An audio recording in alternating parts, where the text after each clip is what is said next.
വളരെ വ്യക്തമാണ്. കേരളത്തിലെ ജനങ്ങളാകമാനം ഒരു മാറ്റം ആഗ്രഹിക്കുന്നു എന്നുള്ളത്. അത് മാറ്റം ആഗ്രഹിക്കുക മാത്രമല്ല, അത് ഏറ്റവും കടുത്ത രീതിയിൽ ആഗ്രഹിക്കുന്നു. 2010 പോലും ഇല്ലാത്തവണ്ണമുള്ള മുന്നേറ്റമാണ് UDF ഉണ്ടായിരിക്കുന്നത്. UDF തരംഗമാണ് കേരളത്തിൽ അരഞ്ഞടിച്ചിരിക്കുന്നത്. ഈ തരംഗത്തിന് പ്രത്യേകമായ കാരണം കൃത്യമായിട്ടും കേരള ജനത ഒരു മാറ്റം ആഗ്രഹിക്കുന്നുണ്ട്. സർക്കാരിൻ്റെ അഹങ്കാരവും ധാർഷ്ട്യവും അഴിമതിയും പിടിപ്പുകേടും എല്ലാം മടുത്തിരിക്കുന്നു ജനങ്ങൾ, കേരളത്തിലെ ജനങ്ങൾ.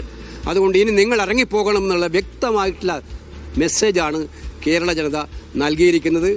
അത് ഓരോ വിഷയത്തിലും, അതെ, ഇപ്പോൾ സ്വർണ്ണക്കടത്ത് വിഷയത്തിലടക്കം അയ്യപ്പൻ്റെ സ്വർണം കട്ടവരെ സംരക്ഷിക്കാൻ വേണ്ടി നിന്നവരോട് നിങ്ങൾ ഇനി ഭരിക്കണ്ട, നിങ്ങൾ ഇറങ്ങിപ്പോകണം തന്നെയാണ് ജനം പറയുന്നത്.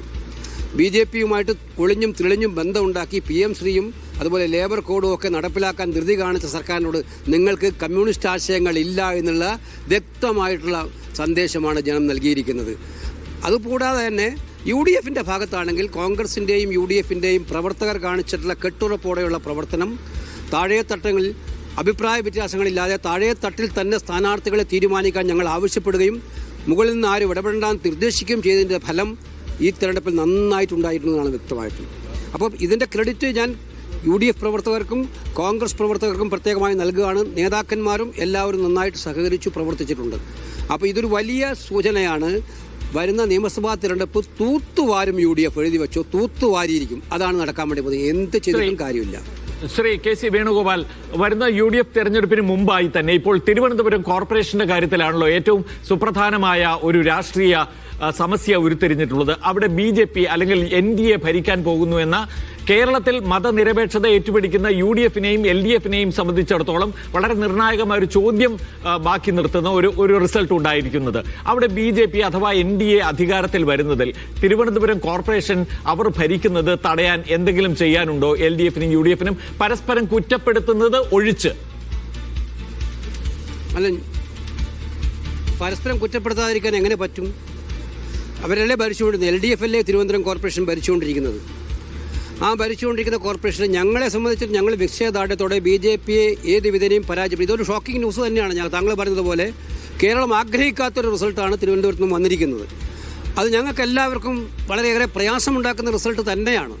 പക്ഷേ അതിന് ഉത്തരവാദിത്വം അതിൽ നിന്ന് CPM ഒഴിഞ്ഞു പോരാൻ പറ്റുമോ? കാരണം അവരുടെ പരമാവധി പരിശ്രമമുണ്ടായത് കോൺഗ്രസിൻ്റെ വാർഡുകൾ തോൽപ്പിക്കാനായിരുന്നു.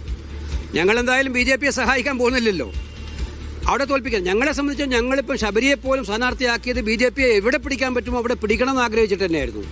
ഞങ്ങൾ പരമാവധി പരിശ്രമിച്ചു നോക്കി. ഞങ്ങളവിടുത്തെ കഴിഞ്ഞ പ്രാവശ്യം ഞങ്ങൾ 3ാമത്തെ പാർട്ടിയാണ്. ഞങ്ങൾ ആ 3ാമത്തെ പാർട്ടിയിൽ നിന്ന് ഞങ്ങളുടെ സ്ഥിതി മെച്ചപ്പെടുത്തിയിട്ടുണ്ട്. അത് മെച്ചപ്പെടുത്താൻ ഞങ്ങൾ പരിശ്രമിച്ചിട്ടുണ്ട്. പക്ഷേ CPMനല്ലേ കനത്ത തിരിച്ചടി ഉണ്ടായിരിക്കുന്നത്. അവർക്ക് അവരുടെ സീറ്റുകൾ നിലനിർത്താൻ പറ്റാതെ പോയതല്ലേ. എന്തുകൊണ്ട് നിലനിർത്താൻ പറ്റിയില്ല? അതവർ മറുപടി പറയണ്ടല്ലേ കേരളത്തോട്. ഡൈലൂട്ട് ചെയ്തിരിക്കല്ലേ തിരുവനന്തപുരത്തെ പോരാട്ടത്തിൽ.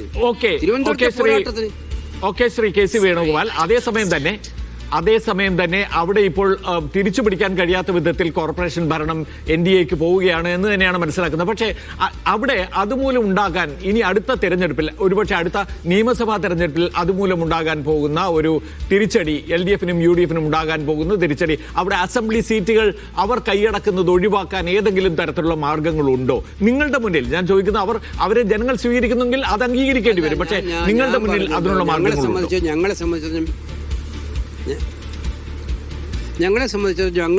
ഞങ്ങൾ എന്താണ് സ്ട്രാറ്റജി എന്നുള്ളത് ഇപ്പം പറഞ്ഞിട്ടല്ലോ. ഞങ്ങളെ സംബന്ധിച്ചിടത്തോളം ഇത് BJPയെ പരാജയപ്പെടുത്താനുള്ള എല്ലാ സാഹചര്യങ്ങളും ഞങ്ങൾ ഒരുക്കും. കൃത്യമായിട്ടും നിങ്ങൾ ഉദ്ദേശിക്കുന്ന പോലെ തിരുവനന്തപുരം കോർപ്പറേഷനിൽ ഒരു വിജയം ഉണ്ടായെന്ന് വെച്ചാൽ കഴിഞ്ഞ പാർലമെൻറ്റ് ഇലക്ഷനിൽ അവർ കുട്ടിഘോഷിച്ച വിജയം ഇന്ന് പഞ്ചായത്ത് ഇലക്ഷൻ ഉള്ളതായിട്ട് പ്രാഥമിക ഫലങ്ങൾ തെളിയിക്കുന്നില്ല. അത് പൂർണ്ണമായിട്ടും വരുമ്പോൾ കൃത്യമായ പിക്ചർ മനസ്സിലാവും. പക്ഷേ BJP പറഞ്ഞ ഒരു വലിയ കുട്ടിഘോഷിച്ച അവർ 2 മുന്നണിയും പോലും ഒരുപോലെ വരുമെന്ന് പറഞ്ഞാൽ അതൊന്നും നടന്നിട്ടില്ല കേരളത്തിൽ. അവരിപ്പോഴും വളരെ താഴെ നിൽക്കുന്ന 3ാമത്തെ പാർട്ടി തന്നെയാണ്. തിരുവനന്തപുരത്തൊരു മാറ്റം ഉണ്ടായി. അത് താങ്കൾ പറഞ്ഞ ഗൗരവമുള്ള മാറ്റം തന്നെയാണ്. ഞാനതിനെ കുറച്ച് കാണുന്നൊന്നുമില്ല. അപ്പോൾ ഇതൊക്കെ മനസ്സിലാക്കിക്കൊണ്ട് വരുന്ന നിയമസഭാ തെരഞ്ഞെടുപ്പിൽ ശക്തമായിട്ട് നമ്മൾ മുന്നോട്ട് പോകും. അതിന് സംശയമില്ല. KC വേണുഗോപാൽ, ഒറ്റ കാര്യം കൂടി. ഈ തെരഞ്ഞെടുപ്പ് സമയത്ത് തന്നെ, തെരഞ്ഞെടുപ്പിന്റെ വോട്ടെടുപ്പിന്റെ ദിവസം തന്നെ മുഖ്യമന്ത്രി പറഞ്ഞൊരു പ്രധാനപ്പെട്ട കാര്യം UDFലെ സ്ത്രീലമ്പടന്മാർ എന്നൊരു വാക്കാണ് ഉപയോഗിച്ചത്. അത് കൃത്യമായും നിങ്ങളെ ലക്ഷ്യം വെച്ചുള്ളതാണ്, നിങ്ങളുടെ നേതാക്കളെ ലക്ഷ്യം വെച്ചുള്ളതാണ്. അത് ജനം തള്ളിക്കളഞ്ഞു എന്നാണോ മനസ്സിലാക്കേണ്ടത് തെരഞ്ഞെടുപ്പ് ഫലത്തിലൂടെ? അല്ല, മുഖ്യമന്ത്രിയുടെ എല്ലാ അവകാശവാദങ്ങളെയും ജനം തള്ളിക്കളഞ്ഞിരിക്കുകയാണ്. അതിലേറ്റവും വൈകൃതമുള്ള മുഖ്യമന്ത്രിക്ക് തിരിഞ്ഞുകുത്തിയ ഒരു പരാമർശമാണിത്. കാരണം അദ്ദേഹത്തിന്റെ പരാമർശം ചർച്ച ചെയ്ത് അദ്ദേഹത്തിന്റെ പാർട്ടി നേതാക്കന്മാരെ കുറിച്ച് അദ്ദേഹത്തിന്റെ പരാമർശം പുറത്തു വന്നത് കോൺഗ്രസിനെതിരായിട്ടായിരുന്നെങ്കിലും പക്ഷെ ജനം ചർച്ച ചെയ്തത് അദ്ദേഹത്തിന്റെ പാർട്ടി നേതാക്കന്മാർക്കെതിരായിട്ടാണ് ചർച്ച ചെയ്തത്. അപ്പോൾ സ്വന്തം കുഴി കുഴിക്കുകയായിരുന്നു മുഖ്യമന്ത്രി ആ പ്രസ്താവനയോട് ചെയ്തത്. പക്ഷേ ഏറ്റവും തരംതാണ ഒരു പ്രസ്താവന അദ്ദേഹം നടത്തിയ എല്ലാ പ്രസ്താവനകളും അദ്ദേഹം എം പിമാർക്കെതിരെ നടത്തിയ പ്രസ്താവനകൾ എന്തായിരുന്നു? അദ്ദേഹം ചോദ്യങ്ങൾ ചോദിച്ചു. ആ ചോദ്യങ്ങളെല്ലാം എന്തിനു വേണ്ടിയിട്ടായിരുന്നു? അദ്ദേഹം ഇനി മനസ്സിലാക്കേണ്ടത്, കേരളത്തിലെ ജനങ്ങളുടെ മുന്നിൽ ഇനി അദ്ദേഹം മനസ്സിലാക്കേണ്ടത്, അദ്ദേഹം അതിൻ്റെ എല്ലാ പ്രവർത്തകരോടും ജനത്തിന് കൃത്യമായിട്ടുള്ള എതിർപ്പുണ്ട് എന്നുള്ള സൂചനയാണ് തന്നിരിക്കുന്നത്. ശ്രീ കെ സി വേണു, ഒറ്റ കാര്യം കൂടി. ഇപ്പോൾ ഈ ത്രിതല പഞ്ചായത്ത് തെരഞ്ഞെടുപ്പുകളുടെ ചരിത്രം പരിശോധിച്ചാൽ UDF നേടുന്ന ഏറ്റവും ഉജ്ജ്വലമായ വിജയമാണ് ഇത്തവണത്തേത്. അങ്ങനെ ഒരിക്കലും UDF ഉണ്ടായിട്ടില്ല. 2010 പോലും ഇത്ര ഉജ്ജ്വല വിജയം ഉണ്ടായിട്ടില്ല. എങ്കിൽ നിങ്ങളുടെ മുന്നണിയിലെ, നിങ്ങളുടെ പാർട്ടിയിലെ ആരെയൊക്കെയാണ് നിങ്ങൾക്ക് അഭിനന്ദിക്കാൻ തോന്നുന്നത് ഈ ഘട്ടത്തിൽ? ഒരു ദേശീയ നേതാവ് എന്ന നിലയ്ക്ക് അല്ല, തീർച്ചയായിട്ടും ഐക്യ ജനാധിപത്യ മുന്നണി ഒറ്റക്കെട്ടായിട്ടാണ് പ്രവർത്തിക്കുന്നത്. അതിൽ കോൺഗ്രസും മുസ്ലിം ലീഗും കേരള കോൺഗ്രസും RSPയും എന്തിനേറെ പറയുന്നു കൊച്ചു പാർട്ടികളെന്ന് പറയുന്ന പാർട്ടികളെല്ലാവരും ഒറ്റക്കെട്ടായിട്ട് മുന്നിട്ടു. കോൺഗ്രസിനെ കുറിച്ച് ഞാൻ പറയാനുള്ളത്, കോൺഗ്രസ് എടുത്തൊരു നിർണായകമായ തീരുമാനമായിരുന്നു. ഞങ്ങൾ ബത്തേരിയിൽ നടന്ന ക്യാമ്പിലെടുത്ത തീരുമാനമാണ്. ഒരു വർഷം മുമ്പെടുത്ത തീരുമാനമാണ്. പഞ്ചായത്ത് തെരഞ്ഞെടുപ്പിൽ ഞാൻ എല്ലാ ജില്ലാ സമ്മേളനങ്ങളും റിപ്പീറ്റ് ചെയ്തതാണ്. ഒരു നേതാവും താഴെത്തട്ടിലെ സ്ഥാനാർത്ഥിയെ നേരത്തെ തീരുമാനിച്ച് പറയേണ്ട കാര്യമില്ല. സ്ഥാനാർത്ഥിയെ തീരുമാനിക്കാനുള്ള അവകാശം പ്രവർത്തകർക്കാണ്. പ്രവർത്തകർ തീരുമാനിച്ച സ്ഥാനാർത്ഥികളാണ് കേരളത്തിൽ മത്സരിച്ചത്. അതുകൊണ്ട് ഇതിൻ്റെ ക്രെഡിറ്റ് ഞാൻ ഒന്നാമതായി കൊടുക്കാൻ ആഗ്രഹിക്കുന്നത്, ലക്ഷോപലക്ഷം വിയർപ്പൊഴുക്കിയിട്ടില്ല, ഞങ്ങളുടെ കയ്യിൽ അധികാരമില്ല, ഞങ്ങളുടെ കയ്യിൽ പണമില്ല, ഞങ്ങളുടെ കയ്യിൽ പോലീസില്ല, ഇതെല്ലാം ഉപയോഗിച്ച് നിങ്ങൾ മനസ്സിലാക്കേണ്ടത്, വാർഡ് വിഭജനം നടത്തിയ കോഴിക്കോട്, താങ്കൾക്കറിയാമല്ലോ, കോഴിക്കോട് ചാലപ്പുറം അടക്കം വാർഡ് വിഭജനം നടത്തി ആരെ ജയിപ്പിക്കാനായിരുന്നു? CPM BJPയെ ജയിപ്പിക്കാൻ, കോൺഗ്രസിനെ തോൽപ്പിക്കാനായിട്ടായിരുന്നു ആ വാർഡ് വിഭജനം. അപ്പോൾ ഈ വാർഡ് വിഭജനത്തിലൂടെ തോൽപ്പിക്കാൻ എല്ലാം ശ്രമിച്ചിട്ടും ജയിച്ചത് കോൺഗ്രസിൻ്റെ പ്രവർത്തകരും UDFന്റെ പ്രവർത്തകരും നടത്തിയ ത്യാഗപൂർണമായിട്ട് പ്രവർത്തനങ്ങളാണ്. ഞാൻ അവരെ സല്യൂട്ട് ചെയ്യുകയാണ്. പ്രത്യേകിച്ച് അവർ നടത്തിയ സ്ഥാനാർത്ഥി നിർണ്ണയം 90% സ്ഥലങ്ങളിലും ശരിയായിരുന്നു. അതനുസരിച്ചാണ്. അതുപോലെ തന്നെ നേതാക്കന്മാരെല്ലാവരും നന്നായി പ്രവർത്തിച്ചു. ഞാൻ നേരത്തെ സൂചിപ്പിച്ച പോലെ ഞങ്ങളുടെ കയ്യിൽ മറ്റായുധങ്ങളില്ലെങ്കിലും എല്ലാവരും നന്നായി പ്രവർത്തിച്ചു. ആ പ്രവർത്തിച്ചതിൻ്റെ ഫലമായിട്ടാണ് ആ ഒരു മുന്നേറ്റം ഉണ്ടായത്. ഞാൻ എല്ലാവരെയും അഭിനന്ദിക്കുകയാണ് അക്കാര്യത്തിൽ. ശ്രീ കെ സി വേണുഗോപാൽ, അങ്ങനെ ആവുമ്പോൾ നേതാക്കളിൽ ധാരാളം പേർ തിളങ്ങി നിൽക്കുകയാണ്.